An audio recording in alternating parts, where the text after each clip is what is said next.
Greetings, Jonathan here with On Board with Jonathan. I know I kind of mentioned to you that I would do a quick recap of the cruise, the October 22nd through November 3rd cruise on Rotterdam, which was a 12-day Panama Canal, partial transit of the Panama Canal, and Sunfair cruise to the Caribbean. So this will be the sort of my first opportunity to review the cruise. So I kind of maybe want to break it up in maybe some segments. So I'll maybe start with maybe the negatives first, and then we'll maybe get into the positives and then overall reflection of the cruise. So let's start with the Rotterdam. Negatives, we'll start with say sea days. Activities are very limited. Very few activities to do. If you've gone on cruises before on say Holland, Celebrity, Royal especially, the daily planner would have loads of things to do. Here, very very limited. So we'll move on to the next. I would say the food. It's subjective. I didn't think the food was amazing. It wasn't bad, but it wasn't anything like I remember Holland to have the food to be at the levels that it was at about maybe 10 years ago when I was on my first Holland cruise. So the food, while there was a good amount of choice, it didn't wow me. And again, I'll put this out as a disclaimer, right? Everyone is very sensitive in the food nature, and some people are foodies, some people aren't. Some people book cruises because of the food and the cuisine that the cruise line says that they offer.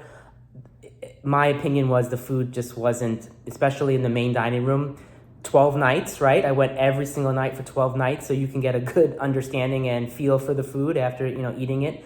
There was maybe one or two meals that stood out as being good, and the rest were just average. Talking about the Lido Marketplace, where is your casual buffet area. Good selection of food. I thought the breakfasts were done very well. Lunch kind of was very repetitive, right? They repeated a lot of the items during the different 12 days, right? But you wouldn't go hungry. You would not go hungry on the ship. But the food, it wasn't up to the level of expectations that I thought Holland's food was to be. Let's maybe move on to the positives. The ship, newer Pinnacle class ship, the Rotterdam came out in 2021. The Rolling Stones Rock Room, Billboards on board, and the BB King's Blues Club, I think that's the name of it. This is all on deck 2 towards the front of the ship. Really cool entertainment activities there. The Rolling Stones Rock Room is obviously in the name. There would be a band that would play, and they would sing different genres for Rolling Stones. It was really cool. And then that area would stop, and then the dueling pianos, they would sing, and then they would do their sets, and then it would go back to the Rolling Stones. And then if you moved a little further to the front of the ship, you would get the BB King's Blues Club, and that was really cool as well. So hats off to Holland America. That was a really cool option that I think they have put on their Pinnacle class ships. They might be on the Vista class, maybe the newer ones. I would have to look at that. I can't talk much about the entertainment. I did not go to any production shows. I saw a comedian. He was funny. I liked him. Continuing on with the overall good, the crew, they were good. They were smiling. I don't think anyone was totally amazing and wowed me. They were good. Crew members work 8 to 9 months on board with no days off. They get time to rest, right? Resting periods, but they work hard 8 to 9 months out of the year. So yeah, the crew was okay. If you walk by one, they usually greeted you and said hello and how are you. But there really wasn't an attempt to really get to know you and really, give you that sense of, we have time to know your preferences and really want to basically use the word wow, because I can't think of anything else to say at the moment. But I didn't think the crew was anything special, especially coming from a premium cruise line. But someone else may have had that amazing waiter, that amazing assistant waiter, and great stateroom attendant. They did their jobs for me, right? They did a good job. Nothing out of the box that would be like, wow, those service staff was absolutely exceptional. I can't say that.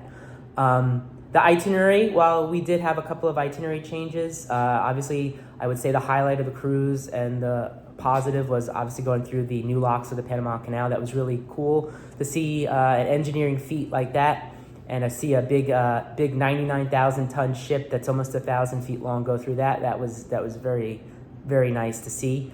More positives. It's a very laid back kind of atmosphere, and I think I'll put a positive spin to that. If you're looking for tons and tons of activities with multiple things to do at any said given time, this is probably not the line for you. But I'm glad I went on the cruise. I had a really good time on the cruise. I met some interesting people that hopefully will remain in touch and be connected through any social media platforms. But the cruise didn't really wow me in the way that Holland America is known for. And I think maybe not to kind of turn away from Holland, but I think it would be interesting to try another ship and see another ship and see how everything is. How's the food? How's the service? Maybe the Rotterdam, while they were lacking in certain areas, maybe another ship would be better in others. So I think that's the quick recap. I didn't want to take too much of your time. Would I recommend the itinerary? Yeah, the itinerary was great. We went to some amazing places. We went to Aruba, Cartagena, Colombia, Half Moon Cay, which is Holland's private island. We went to Costa Rica, and our last port of call, Jamaica. So the itinerary was very good. I enjoyed the itinerary and the places that we stopped at. So those are my... That's my opinion on the cruise. Do I think things could be better? Yes. But I understand the cruise business and how things work. And I understand cruise lines are still catching up from not sailing for almost 2 years. Their 18-month pause due to COVID. So as I reflect on the cruise, I'm so glad that I was able to sail on the Rotterdam and try something new. As most of you know, I prefer Celebrity, and I've kind of grown up with the brand and gave a little break and tried something new. So I'm glad I tried Holland. Looking at next cruises, most likely will probably be on a Celebrity ship. However, maybe after that, I would go back to Holland and maybe try another ship. I'm very curious to see what the experience is like, say on an R-class ship, which is basically the Zaandam, the Voldam, and there's one more ship in that class that I'm drawing a blank. So I like to try their smaller ships, which I know will be less and less things to do, but I like to see what the quality of the food is like and the service when they're only, taking care of 1,400 passengers. So this is Jonathan's reflection from On Board with Jonathan. I hope you can subscribe to the channel, like, comment, speak to me in the text box, text something to me so we can get a conversation going if you had any questions about this specific cruise on Rotterdam, October 22nd to November 3rd. This is On Board with Jonathan, out.